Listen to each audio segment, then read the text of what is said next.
Well, how are you? Time for TV47 Weekend Edition. It's my hope that you have had a beautiful Saturday and ready and set to be told what is in the world of news, and equally get to a very important conversation. Shortly, I'll be telling you what it's all about. Karibu sana. This is TV47 Weekend Edition, and by extension, her say with none other than me, Linda Alela, on the other side. That is the sign language interpreter. We'll be having Kelvin Makori, who will also take us through that. Now, as we welcome, of course, TV47 Weekend Edition and her say tonight, we of course mark day 6 of the global campaign on the 16 days of activism that is against gender-based violence. So we turn our focus to the persistent challenge of GBV in Kenya and across Africa. And this campaign then shines a spotlight on the urgent need that is to combat violence as well as create safer communities for all. Steve Ogutu, Executive Director, Movement for Community-Led Development right here in Kenya, and Damaris Muragwa, Health Promoter of Medicines Sans Frontiers, that is MSF, that is Island's branch, will be here for us. The true incredible individuals are at the forefront of this fight with a passion to advocate for empowered grassroots communities, that is to lead change against gender-based violence. They'll be talking about just what they're doing during the 16 days of activism, but as well right here on TV47 we tell you just more on what it is that we're doing. We have lots lined up for you, but it's important that we first take a look at the highlights.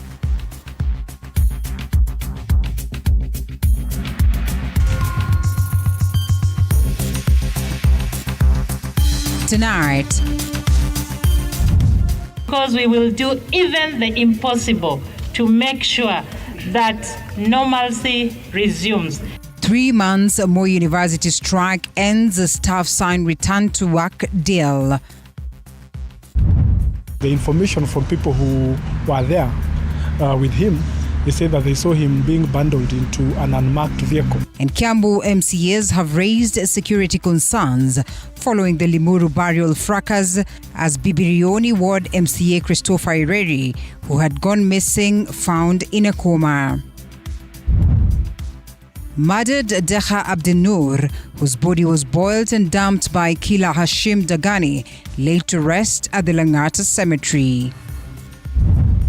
By deciding to pay our doctors, not even the 70 that you had refused, not even the 70, they have decided to pay our doctors a paltry 41,000 Kenyan shillings. Also tonight, KMPDU rejects government's 326.5 million Kenyan shillings offer, calls it far below expectations.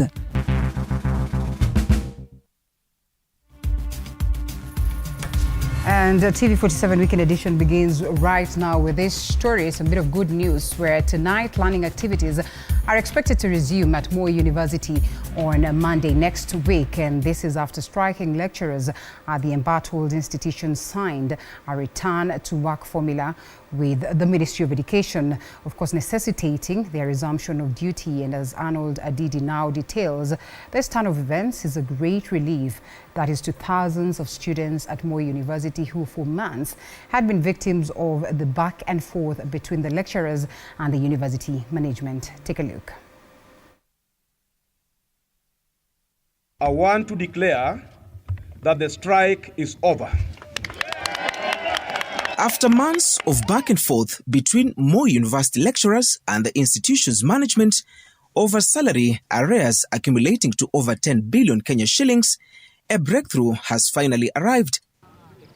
Today, WASU's Secretary General Constantine Wasonga led Moi University lecturers in signing a return-to-work formula with the Ministry of Education, marking the end of a prolonged industrial strike. I want to impress upon dons of this university to report to work on Monday. And let us work on an acceptable program to cover the lost time. And to the management, we have signed an agreement here. Kindly honor the agreement. Education Cabinet Secretary Julius Ogamba has praised the deal, emphasizing the importance of the agreement in safeguarding the future of thousands of students enrolled at Moi University whose future has been dwindling since the strike started. I am both pleased and relieved that we are finally here and we have signed the return to work formula. The instrument that we are signing today will facilitate the resumption of operations at our university. It will mark the end of months of industrial action that had paralyzed this institution. The embattled Moi University Vice-Chancellor Professor Isaac Kosgei has reassured students that normalcy will return to the institution with a new academic calendar expected to be unveiled soon. Officials from the Ministry of Education have also pledged to go to the extra mile to ensure the institution's continuity. We will do our best to recover the time lost, to make sure that these students qualify the way they should. We will do even the impossible to make sure that normalcy resumes. The signing of the return to work formula comes as a relief to thousands of Moi University students who had missed classes for months due to the lecturer's strike. Education CS Julius Ogamba has urged institutions of higher learning to foster creativity and innovation to maintain stability. Our higher education institutions have to be innovative and reposition themselves towards sustainability in a future of declining exchequer support. Arnold Adidi, TV47. Members of Kiambu County Assembly have condemned the alleged abduction of Bibirioni MCA, that is Christopher Ireri, at a burial in Limuru on Thursday. And the Bibirioni MCA is said to have been abducted, gone missing for more than 24 hours and found dumped at the Kinari Forest. As Sheila Chelangat reports, the MCAs now fear for their security as they dispense their duties. I want to declare that the strike is over. Bibirioni member of County Assembly Christopher Ireri was found dumped at the Kinari Forest more than 24 hours after his alleged abduction on Thursday at a burial in Limuru that had been attended by former Deputy President Rigathi Gachagua, which was rocked by chaos.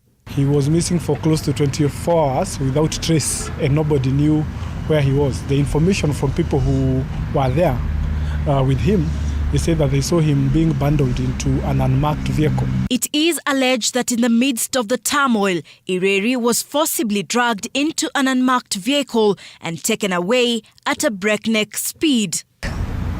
As I can say in Kiswahili, amefinywa kabisa.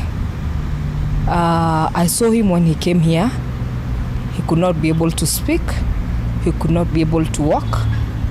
And actually, he's complaining of a lot of chest pains and uku kwa mbavu. So it's really devastating. The MCAs have expressed fear over their safety as they execute their duties, to which they are calling on President William Ruto to act on the abduction menace in the country. And we will keep insisting that the security of members of County Assembly be taken very seriously, because this doesn't seem to be an isolated incident, and that is the worrying part from us. And so even if we were to ask for our own security, what would happen to the rest of the members of the public? We want to return our country where it used to be. Even as these MCAs condemn this alleged abduction, MCA Dela Ward in Wajir Yusuf Hussein still remains missing in a similar case of alleged abduction. Sheila Chelangat for TV47.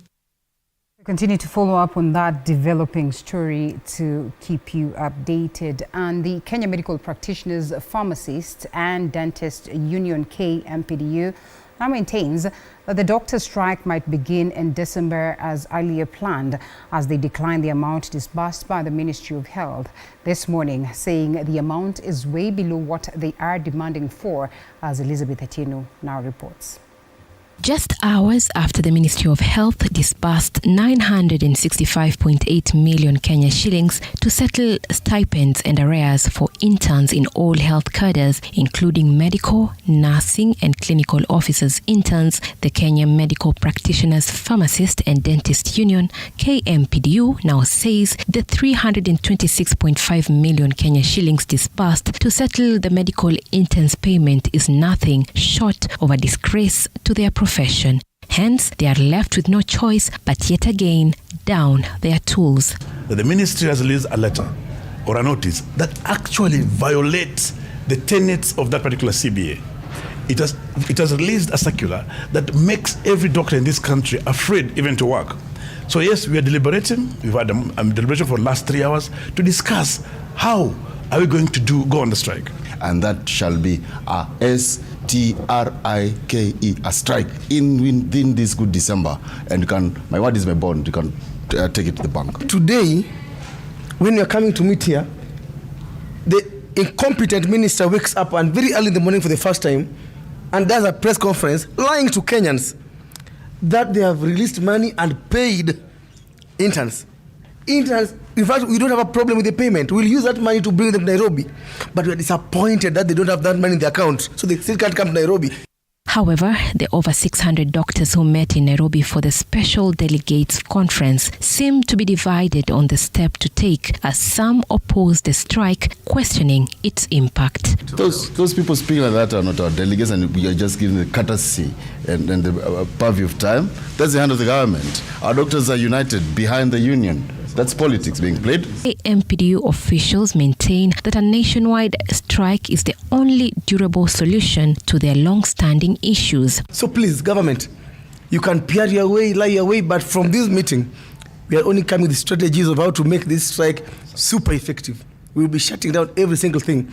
Of the total amount disbursed by the Ministry of Health, 528.6 million Kenya shillings is meant to settle arrears payment, and 110.6 million Kenya shillings is meant to settle regular payments for the nursing and clinical interns across the country. Ensuring timely remuneration, the ministry affirms its commitment to fostering a conducive environment for professional growth, thereby enhancing the quality of care delivered to Kenyans. The looming doctor strike comes months after the 56-day-long doctor strike was called off in May following the signing of a return-to-work formula between KMPDU and the government. The question that now lingers in the minds of many is whether the government will agree to the 200,000 Kenya shillings monthly stipend as per the 2017 CBA.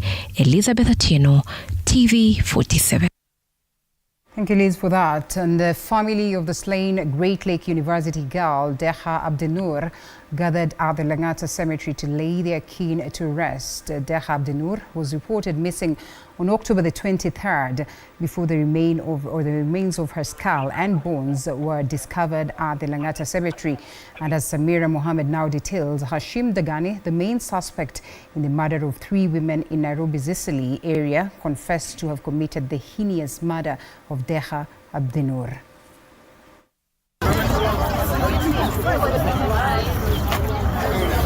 Emotions ran high today as family and friends of Deha Abdinur grieved at the Langata Cemetery, paying their final respect to a life brutally taken. Deha's remains, bones and skull, were discovered in the same cemetery. The grim end to a tragic mystery. The face of Deha's brothers tell it all, questions piling as to what could have happened to his younger sister, who went missing on 23rd October, only for her remains to be discovered at the Langata Cemetery 4 days later, an incident they reported at the California police station. We missed that sister of ours on 23 last month. We have reported the matter to the police station, California police station, and we have the OP number here.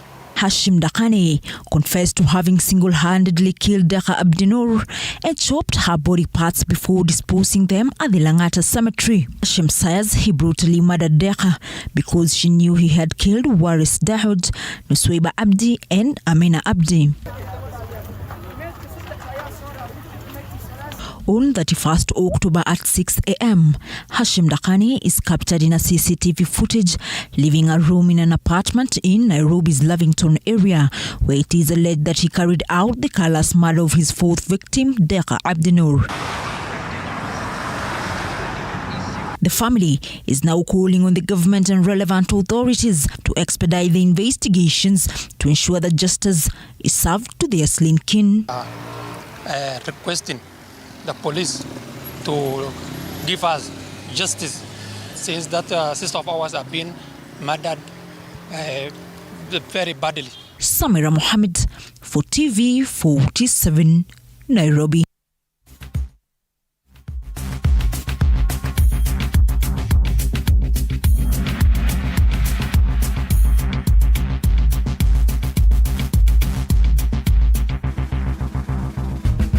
And that as well forms the basis of our conversation tonight, even as we take a look or we take stock of the 16 days of activism in the country and across the global fraternity. Now, the ruling party, United Democratic Alliance, has affirmed its course in uplifting the Mamaboga and the hustlers who voted for President William Ruto.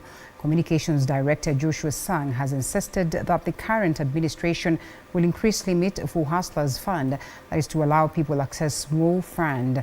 And UDA leadership spent the better part of Saturday engaging comrades in Kericho County.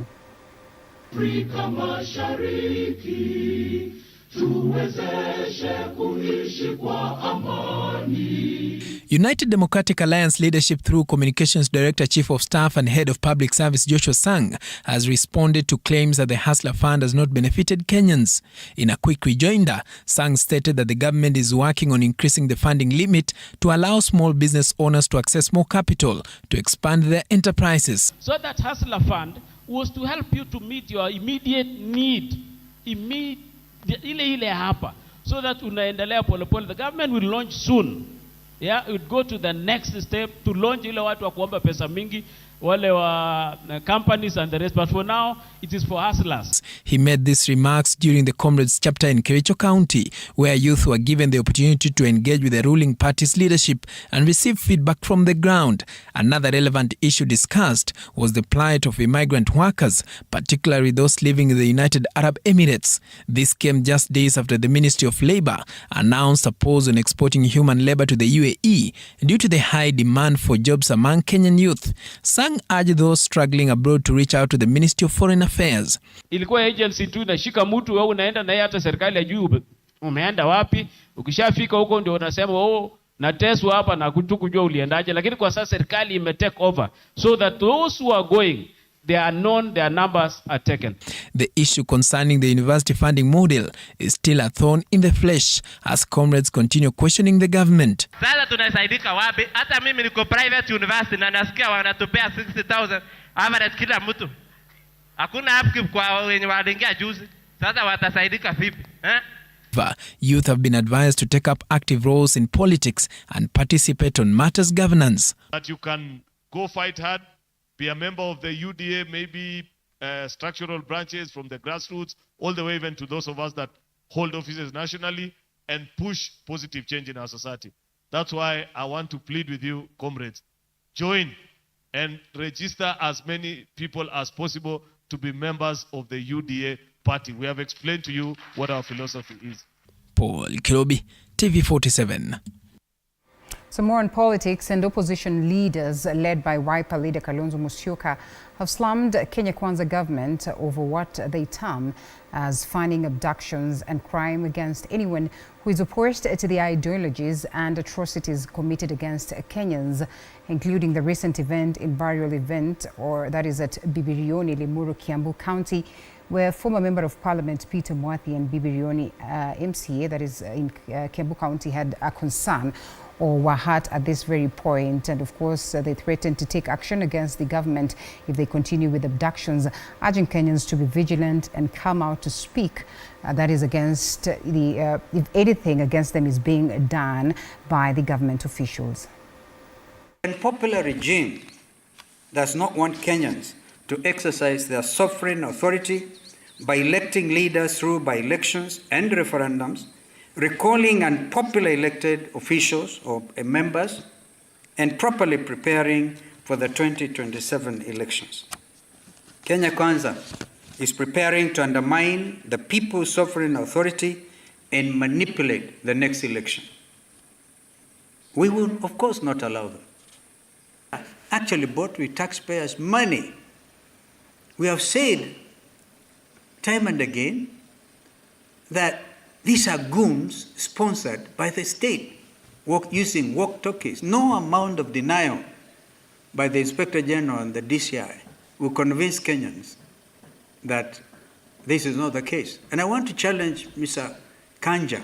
I have respect for him, that he should stand and actually, if he's in charge, because he's also a member of National Police Service Directorate, to say no and dismantle this criminal crowd, because international community is watching. We must tell them, Kenya is not an island. But you know, I was told to face front.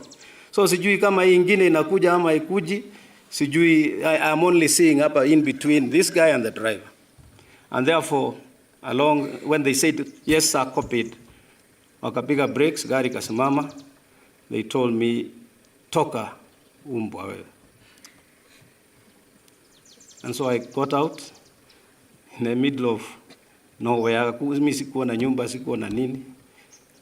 Nikajua sasa it's me and my God and prayer. What time was it? I can't tell time because they had actually, maybe I forgot to say, they had told me to switch off my phones.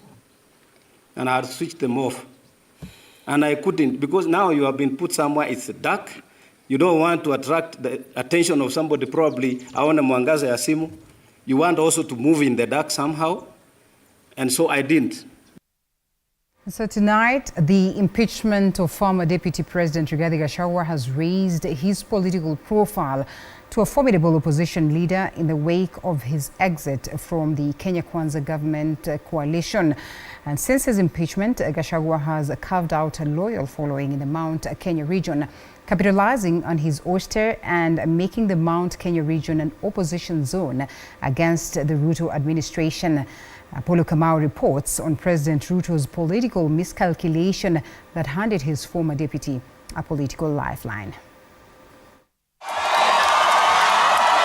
Capitalizing on his landmark betrayal by President William Ruto in the wake of his October impeachment, former Deputy President Rigathi Gachagua has won the hearts of the Mount Kenya region and critics of President Ruto's administration countrywide, carving out a loyal following while taking President Ruto head-on against what he says are anti-people policies.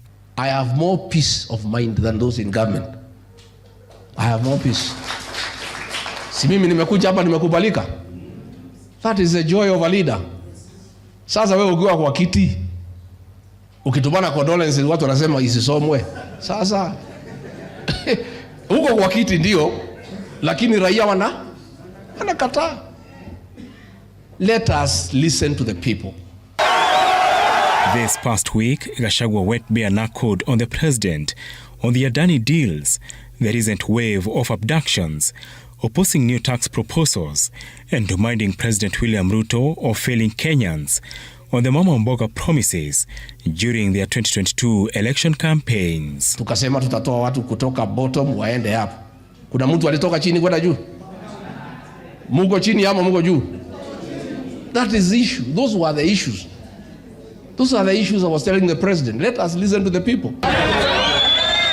In the restive Mount Kenya region, Gachagua has managed to overturn Ruto's support in the populous region by whipping anti-government sentiments to an extent Ruto's allies cannot set foot in the mountain without being heckled. Thursday's Limuru Barrio chaos, a case in point on why Gachagua's opponents in government are keen to cut down his influence to size, fearing his growing popularity. How are you? Political pundits say Gachagua is a good student of President Ruto, despite his short stint in elective politics and his extensive experience as a career civil servant, a one-term MP, and his 2-year stint as deputy president, begging the question on whether the student will beat the teacher in the 2027 general election. Yeah, for sure you are seeing the making of an opposition leader, and probably a fairly effective one. Because you see, there is one quality which Gachagua matches the president. Gachagua is very crude. He's just about the same as the president. And you know, the ordinary Kenyans, they love that crudeness. President Ruto's allies say Gachagua is capitalizing on the anti-government economic wave, which they say will eventually fizzle out as President Ruto and his broad-based partner Alela Odinga fix the economy. Let him be popular outside there, because we really tried. Very many times the president tried to talk to him. He could call to State House, but look at the other day. The only problem is taking advantage because he's outside at the moment. Issue of Adani. Apol Kamau, TV47. An ACT residents of Oketha Panadol village in Ahero Nyando constituency, Kisumu County, are now demanding for construction of water barriers along River Nyando to end perennial flooding that has wreaked havoc in the area. Take a look.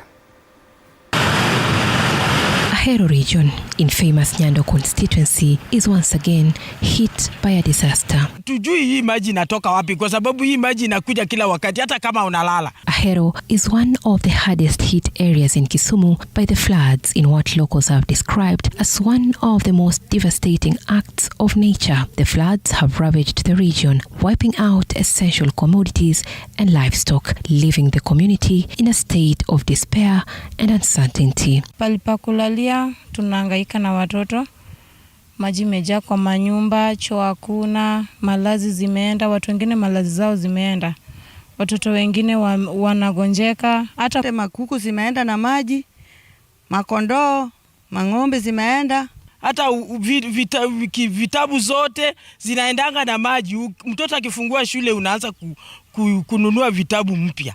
Nilipanda vitu nyingi hapa karibu na Nyando kama mboga, viazi. Sasa hizo vitu imeharibika yote. In the face of this devastation, they are now demanding the government to take urgent responsibility, calling for the construction of a dike along the Nyando River. Naomba serikali alete msaada nisaidie sisi hapa. Aweke na dike nisaidie sisi. Serikali asaidie sisi, atuwekee sisi dike. Ndio inasaidia sisi hapa. The river, which frequently breaches its banks during heavy rainfall, has repeatedly turned their lives upside down, flooding homes and farms with every downpour. Meanwhile, residents in Panadol village, Nyando, are accusing authorities of blatant discrimination regarding the relief food distribution. They are voicing their outrage, claiming that their village has been ignored, and are now calling on well-wishers to step in and include them in their plans to provide the much-needed assistance. Zikikuja sisi huwa hatupati. Kuna watu wengine wenye huwa wanapata. Kuna ubaguzi, kwa hiyo usaidizi hatupatangi huku hivi kwenye tuko. Vile tuko tunateseka na hii maji huku sehemu ya Panadol huku. Watu wakujangi. Hapa sisi hatupati. Watu wengine tu wanapata. Watu wengine wanaishi kwa nyuma ya dio office huko ndio wanapata hizo vitu. That story by Elizabeth Atieno takes us for a quick short break. We come back with more news as well as that important conversation on just what the country is doing during this 16 days of activism against gender-based violence. Let's take that break and then we're back with that.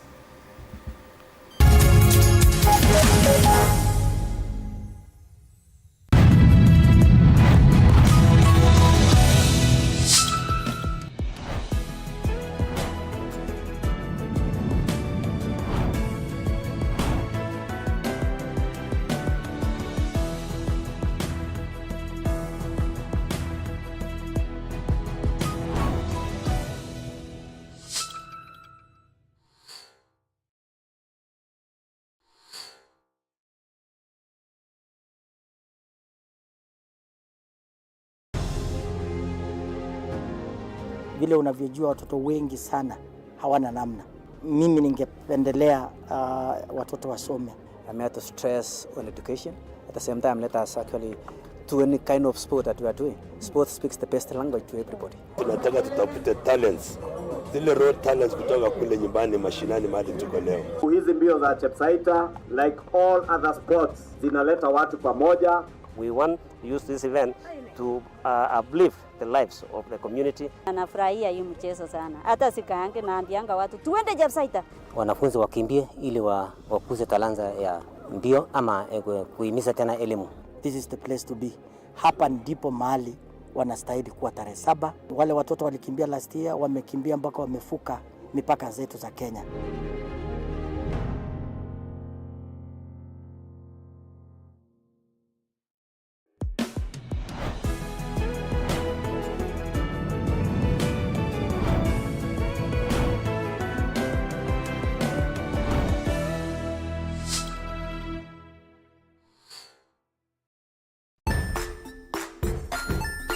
Hey there friends, welcome to Kids on the Block, where fun and imagination come alive. We dive into magical world filled with exciting adventures and awesome friends. What position were you in? I was number 2. What position were you? Number 1. He decided to cross the bridge by his house and look for food on the other side. We're going to do half cup of chocolate chips, and the other one, we're going to do half cup of the blueberries. So, grab your imagination hats and get ready to explore with us. Join us every Saturday at 9 a.m. for new friends, amazing stories, and tons of laughter.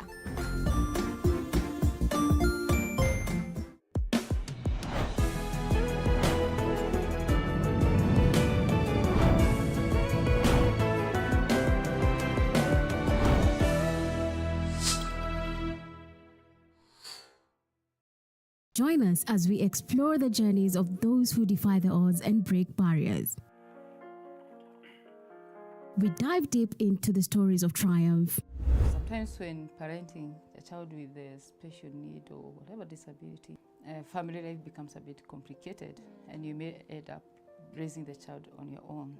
Here, we inspire. I have a farm which one we showcase with other dyslexic youths and autism, how to farm. Motivate. It's never easy, but what we do, the best thing is to work with another parent who has an elder child than yours. And break through the barriers one story at a time.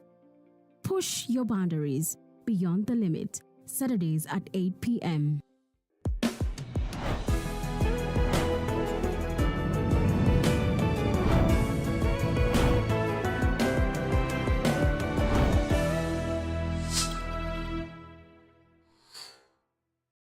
The Grind, where business meets brilliance. It's not just about the ideas. I was working as a shampoo boy. I used to wash clients' hair on the sink. It's about making them happen. From big wins. In primary school, when we would be asked what people want to be, I was categorical that I want to be a nurse. To hard lessons. The consoles change, the gaming equipment keep changing. We cover it all. Tune in to The Grind, where every episode is packed with insights. The person who is serving customers, always be a customer-centric. Strategies. When you pay attention to detail, you get luxury items. And stories to fuel your ambition. Don't just dream it, grind it. Mondays at 7:30 p.m.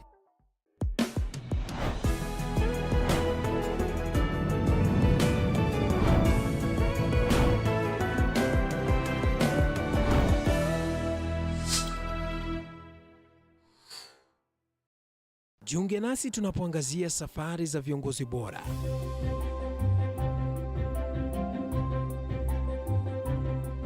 Kutoka kwa ushindi mkubwa hadi masomo magumu. Wakati wetu kwamba wasichana si wa kusoma, ni wa kuolewa, ng'ombe ipatikane, wazazi wakuwe watajiri. Tunashughulikia yote.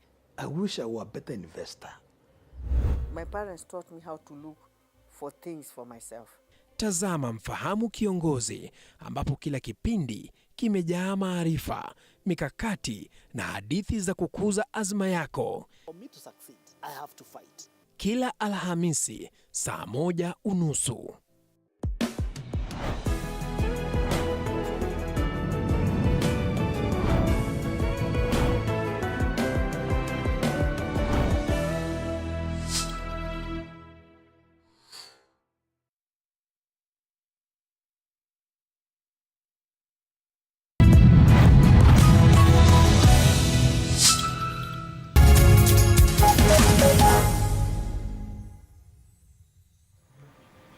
Welcome back to TV47 Weekend Edition. And Loop Shopping Festival kicked off today at Imara Mall and Sarit Center here in Nairobi.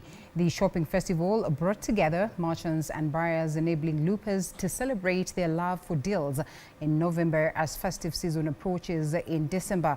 This shopping festival seeks to be the go-to plug for all festive deals. Customers have the opportunities to take advantage of our pool of merchants and partners servicing every sector to get the latest in technology, threads, and anything in between there. We welcome you to the Loop Shopping Festival, which is an activity that we are doing to celebrate our customers as we get into the festive season, giving them the opportunity to shop and save more and get more from every transaction they do on Loop. So we've partnered with quite a number of merchants across various categories. And the idea is if you shop with Loop and pay with Loop, whether you're going to pay with your card or you're going to pay with your Loop app, you get up to 10% discount of up to 5,000 bob, and this is a cashback that is settled straight into your account. So we encourage customers to come out. We are at the Science Center today. We also have a team at Imara Mall. Come out, have fun. A lot of prizes to be won, a lot of things, goodies to be given out. And as you have fun with us, please shop with us. We have quite a number of merchants. All right, the Ethics and Anti-Corruption Commission, EACC, Athi Water Works Development Agency, Lamu, Tana River, Kakamega and Vihiga County Service Boards were the bigger winners on Friday night during the 13th edition of the Champions of Governance Awards organized by the Institute of Certified Secretaries. And head of the Public Service, Felix Kuskei, in a speech read off on his behalf, that is by Deputy Chief of Staff in the Office of the President, Eliud Owalo, termed the awards as a critical step in the war against corruption and enhancing governance in public institutions. Kuskei further said that President William Ruto's administration will remain committed to advancing good governance and ensuring public servants are held accountable for their decisions. Let us celebrate tonight with a new resolve to make good governance a way of life both in our public and private spheres, as a milestone towards Kenya's journey and towards a prosperous, transparent, and accountable society. Champions of Governance Awards is an award which is run by the Institute of Certified Secretaries of Kenya. The purpose or the objective of this award is to recognize institutions which have performed well on matters governance. We appreciate the Head of Public Service and Chief of Staff, Mr. Felix Kuskei, who was our chief guest, represented by his deputy. And he has talked a lot about digitization and also issues of ethics and anti-corruption. And as an institute, we want to confirm that we are in full support of the government on matters of digitization.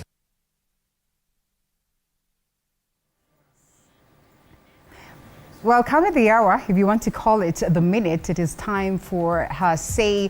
We switch a bit because then it's important that we talk about the 16 days of activism as to the gender-based violence. And so that's what we'll be discussing this evening. And I mean, for the very first time, I would say, maybe not for the very first time, at least after a very long time, we get to be joined by a gentleman as well. We say that in as much as her say is largely about women, it's important that we also involve the men in these conversations that we are very important as to us, because then they are stakeholders. And so that's basically what we'll be doing. We have Steve. Steve, I think I'll allow for you to introduce yourself because then you're the gentleman and perhaps the face that is strange on this set. How are you? Very well. You're good, eh? Yeah, it's a pleasure to be here with you. It's always a pleasure to host you. I know I probably have hosted you in other quarters, but not on this one. Yeah.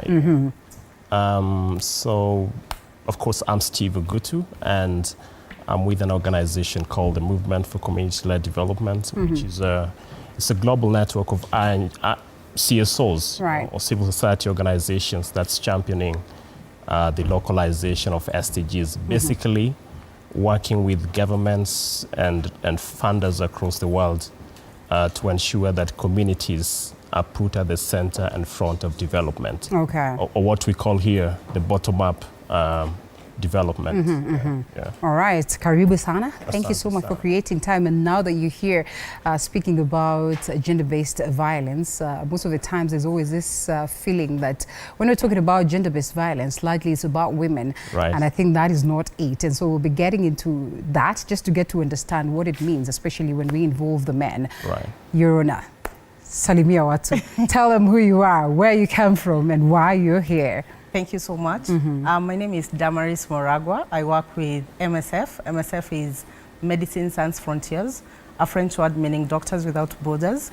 It's an international humanitarian medical organization that give aid, medical aid, to people in disasters, in exclusion from diseases, and also responding to emergency cases. All right. Yeah. Okay, and largely this conversation about gender-based violence, just how far have you penetrated the grassroots, the grounds in terms of addressing this? As MSF respond to sexual gender-based violence, and we are found at Eastlands.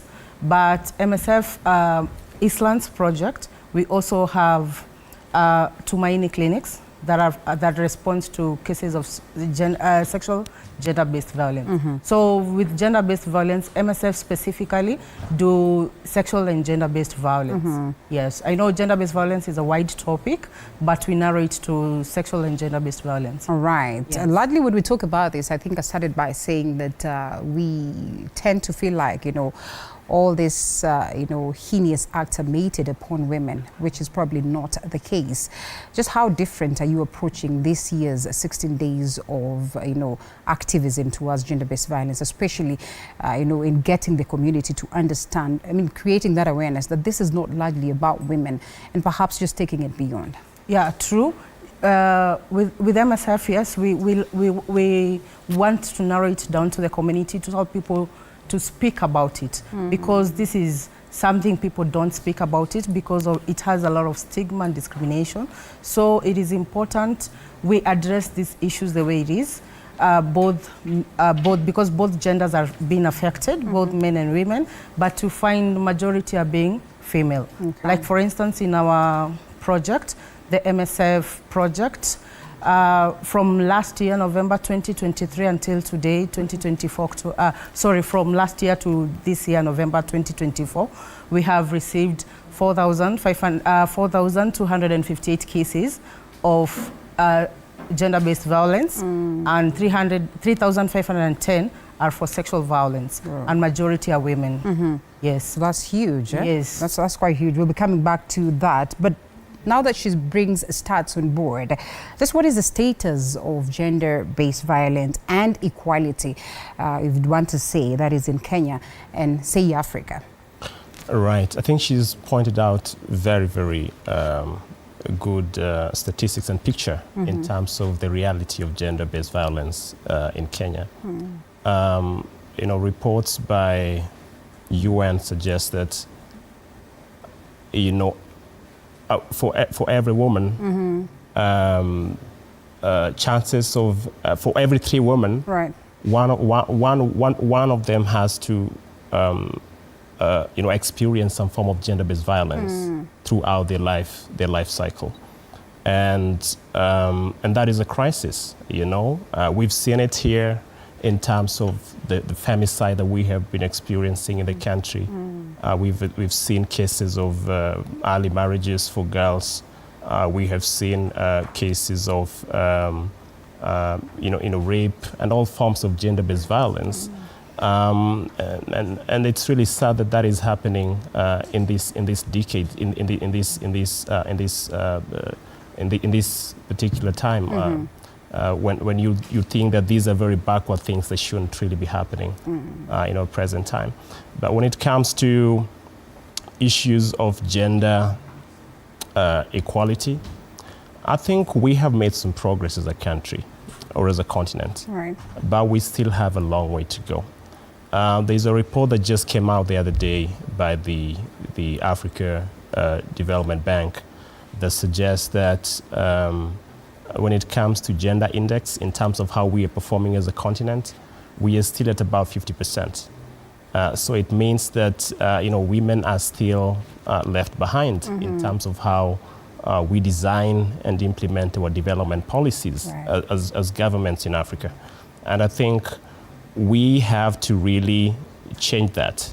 At MCLD, or the Movement for Community-Led Development, we say that sustainable development starts with women. We have to start thinking about, in every development initiative we're crafting, how do we situate women issues in those projects? And that is how we get to attain sustainable development. Globally, it's said that we need at least 134 years to be able to attain some form of gender equality. And we have a lot of work to do. So when we're talking about equality, then in this case, what exactly are we referring to? Is it in the aspect of leadership that we have not been able to attain the 2/3 gender rule in the country? What exactly are we referring to? Are we talking about the corporate world? Are we talking about, you know, the say public participation? Are we talking about governments? Are we talking about, you know, I mean, just exactly what are we referring to? Right. I think you look at different indicators that helps you see that. When you look at, for example, the social indicator, we still have some form of, you know, FGMs going on. We have harmful gender norms where certain communities still feel that, you know, women should not have a voice on certain matters. And that takes us back, right? When you look at in the political space, political indicators, we have been grappling with implementing the 2/3 gender rule. It is very well captured in our constitution, but we have been very, very, I would say, laid back when it comes to coming up with policies to actualize that part of the constitution. And what that means is women are still left behind. We can't keep on having these affirmative actions all the time because they're not sustainable, right?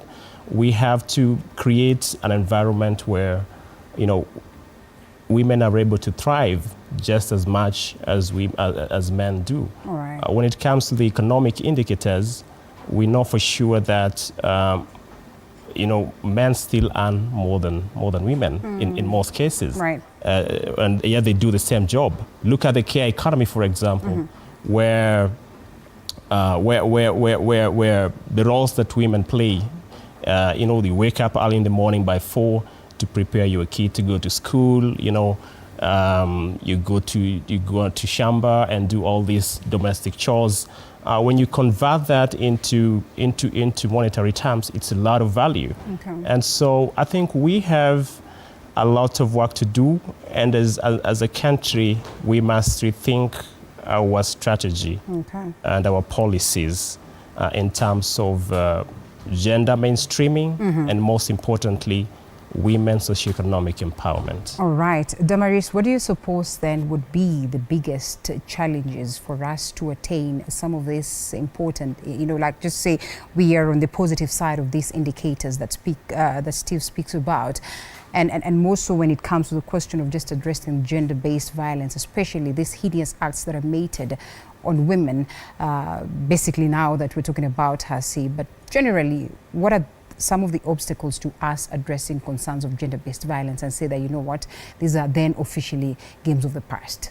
I think there are several obstacles that hinder people from addressing this gender-based violence. It stems from their communities, it stems from their families. For example, for instance, when we talk about sexual gender-based violence, you look at the way my colleague has said, women are mostly affected. And we can also see that from our data at the clinic.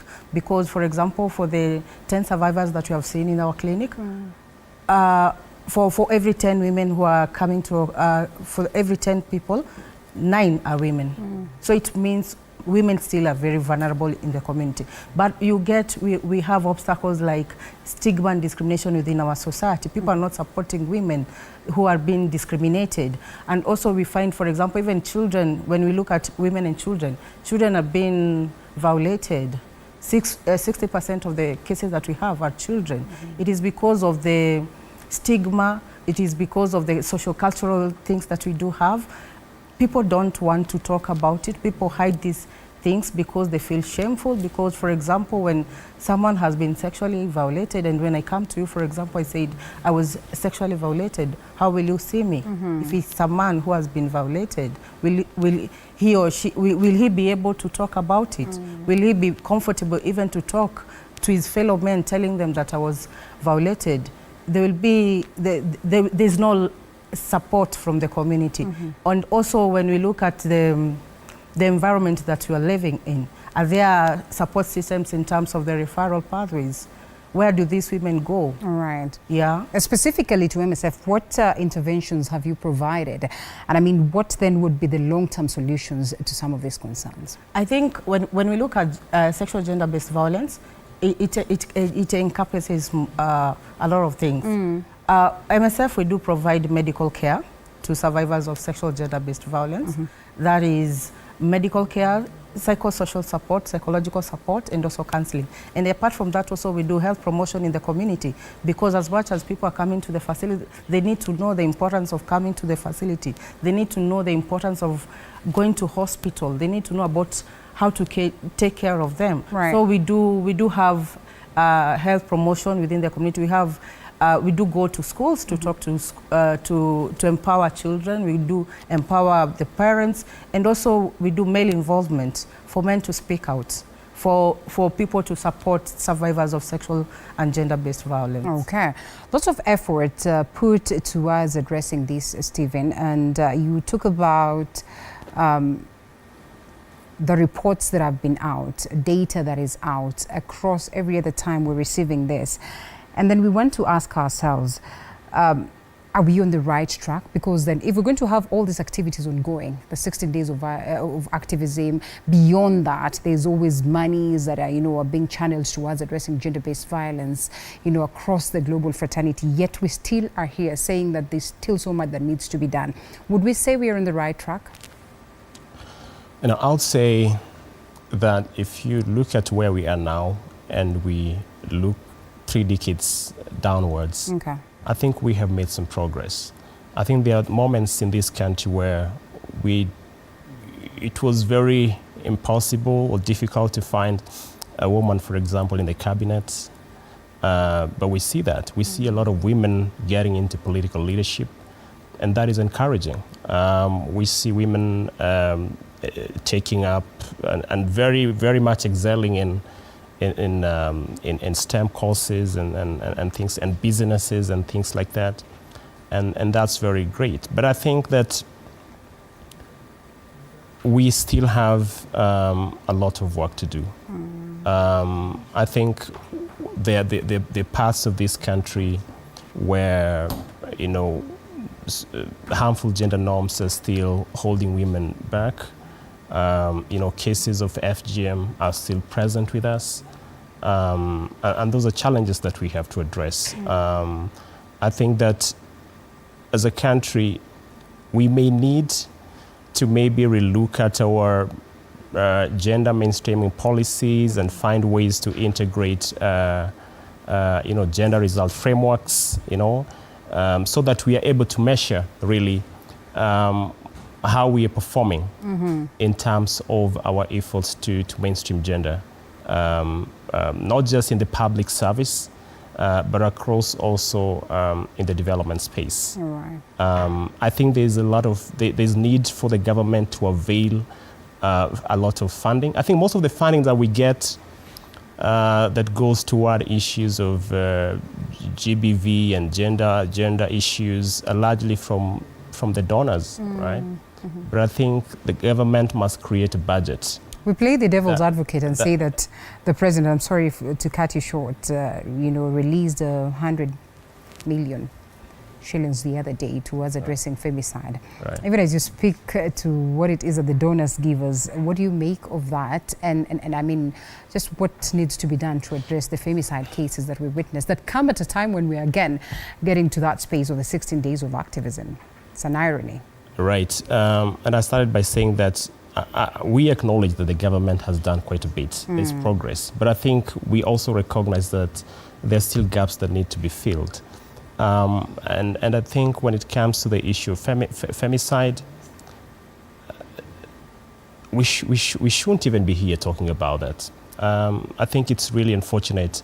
The close to 100 lives that we have lost just in this year, it's just one too many. And I think there are bodies that are charged with the responsibility to safeguard us as citizens and carry out investigations.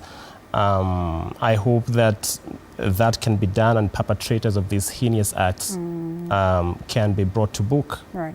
And just stand action taken by the government to ensure that women are safe in school, at home, and everywhere. Yeah, right. All right, and the latest report from the United Nations Women, of course, speaking to the concerns of femicide, and they narrow it down to the fact that most of these heinous acts are conducted by family members, loved ones, and therefore making this home not a safe space for most of the girls. We're not talking about this, again, equally attributed to the concerns, of mental health.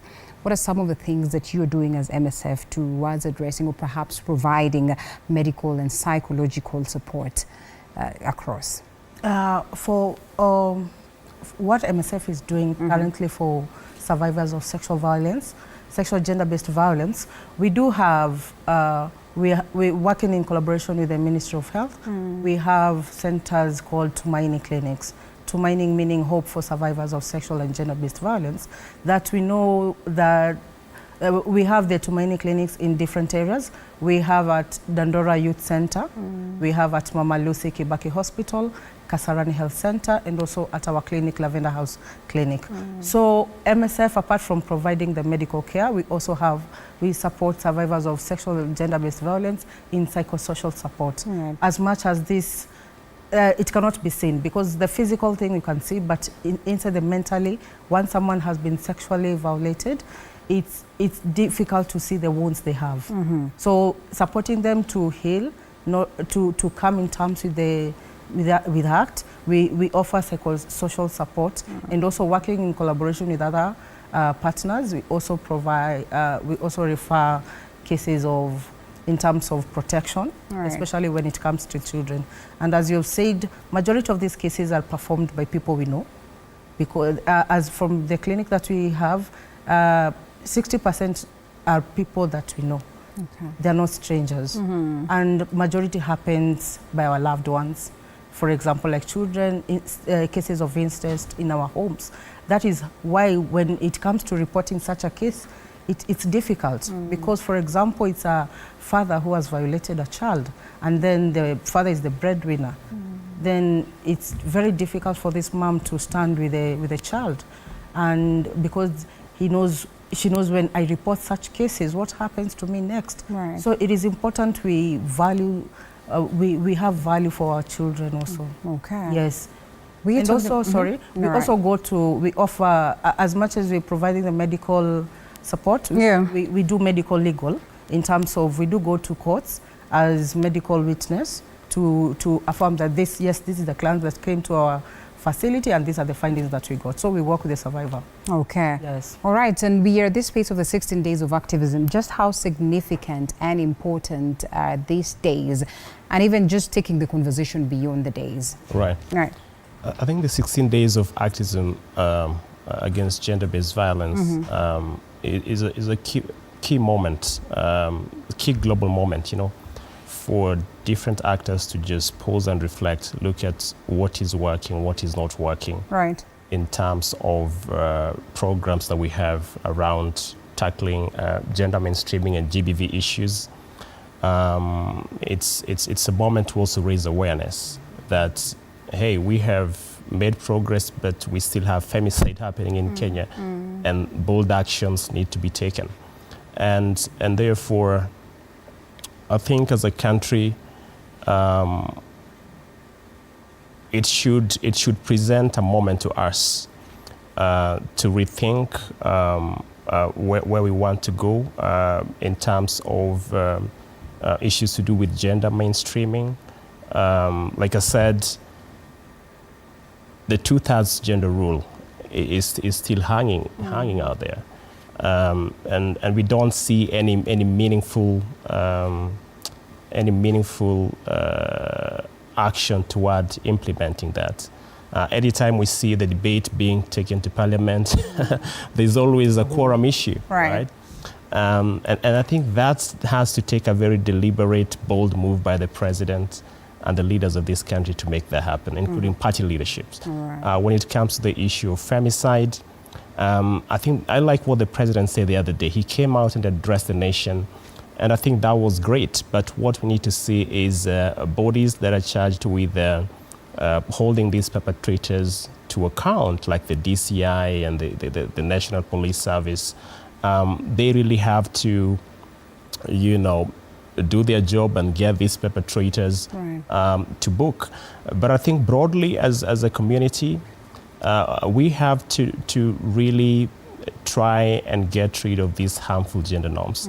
I mean, there shouldn't be space for GBV in this country. There shouldn't be, or anywhere else in the world, there shouldn't be space for FGM. And these are things that require certain mindset shift. This traditional, harmful gender norms mindset shift, really has to happen for us to attain sustainable outcomes when it comes to this effort. How critical is collaboration in this case? Because then for a long time, there's also been this talk that, perhaps men are not joining into the conversation of FGM, for instance, and all that. We keep talking about, high level and stakeholder engagements as opposed to going back to the ground. We now get to see the community involved. We now get to see the participatory approach to it. Just how critical is it? And that's a very good point you're raising. At the Movement for Community-Led Development, we say development happens in communities, right? And therefore, to your question, I would say solutions to issues of GBV also starts at community level, at family level. She's given very great examples of these cases of incest that happens within family and things like this. And so these changes has to happen right from within households and communities. And I think for some time there has been a notion, most of these programs that are designed to address GBV haven't been integrating men in it, men in these debates. Yet in most cases, when you talk about GBV, then the perpetrators are actually men, right? And this can become men can become very important allies when it comes to fighting this menace, because you get to change their mindset. They begin to become change agents and reach out to other men out there who are perpetrating similar cases and making them become responsible citizens and people who can stand against GBV, against women, and protect our girls and women wherever we are. All right, Damaris, as we come to a close and as you give us your parting shot, we just get to see how impactful, say, international intervention has been. Even as we have this conversation, even as we want to bring it down to the people, how do we get to leverage and, get to synchronize the two so that then we get it right moving forward? I think it is important, the way my colleague has said, let's start from the grassroots. Even before we start, even before we go to the international, because this thing is more socially. So because when we start with the grassroots level, when we start with collaboration, strengthening our health systems, and then with empowering our community, empowering our men, they need to speak out. They don't need to shy away from this. The way he's saying, we need to look at men as agents of change, rather than just looking at them as the perpetrators. So we have to work in collaboration with each and every person. In terms even internationally, we have to highlight the issues that we see, and also that the issues that we see also can be supported by data. And if it's not reported, then it becomes an issue also. So you find most of the cases that are not reported, it becomes a challenge also. So we need to work together. we need to work together as a community, as international, and also with the Ministry of Health, especially with the community strategies. Right now we have the community health promoters. They are very key in this angle. So together we can do change, and that is why MSF, in collaboration with the Ministry of Health, we're coming together to ensure that each and every survivor can have access to medical care. Beautiful. Because that is the most important thing for survivors of sexual violence, to seek medical care within 72 hours, so that we can curb the triple threat, the ending HIV, ending pregnancy, and also to curb I've said pregnancy, HIV, and STIs. Right. And also to tell them the importance of coming to the clinic, also for the medical legal. You know, sometimes the majority of the cases that we get also are from the police, which are most people look at it more legally, but they should start to looking at more medical first, because once you go to the medical care, that is when you can proceed with the legal. So it is important to work together straight from where we have started, straight from the grassroots to the international. That is how we can be able to curb this menace. Thank you so much. In 30 seconds, Steve. Oh, yeah. Yes. I was going to say that I think one of the missing link in this quest to address GBV is I think we need to have additional safe houses and safe spaces for GBV survivors. And out there, just request the president or the relevant ministry or even counties to ensure that at least in every ward we have at least a safe house for survivors of GBV. Because that's very important when it comes to the healing process and the reintegration and just, you know, yeah. All right, thank you so much. This is a part of our commitment as Cape Media. That is TV47, Radio 47, as well as TV47 Digital, to expound this conversation. We wouldn't say it's the beginning. We are into it, and we'll still continue the conversation on our different or various broadcasts. On Tuesday, we'll be having a special edition on the same, that is on Kikau, beginning 7 p.m. and running all the way to 11 p.m. because it is important that we are part and parcel of this critical conversation. Until that day where we say that end or we have taken GBV to be a game of the past, we do not tire. Thank you so much. Last speaker, Steve Ogutu, Executive Director, Movement for Community-Led Development Kenya. Asante sana, as well as Damaris Muragwa, Health Promoter, MSF Islands. Asanteni sana, ladies and gentlemen. It's a great honor to have you join us and, you know, articulate very, very important matters as to this important subject. It's at this very point that we must close as well. We appreciate your feedback, but we must exit the stage because the dancers are about to hit here. Shut down, stand by with a crew, and you get the best of a Saturday night. My name is Linda Alela. Do have yourself a lovely night ahead. I look forward to see you again next week. Bye-bye.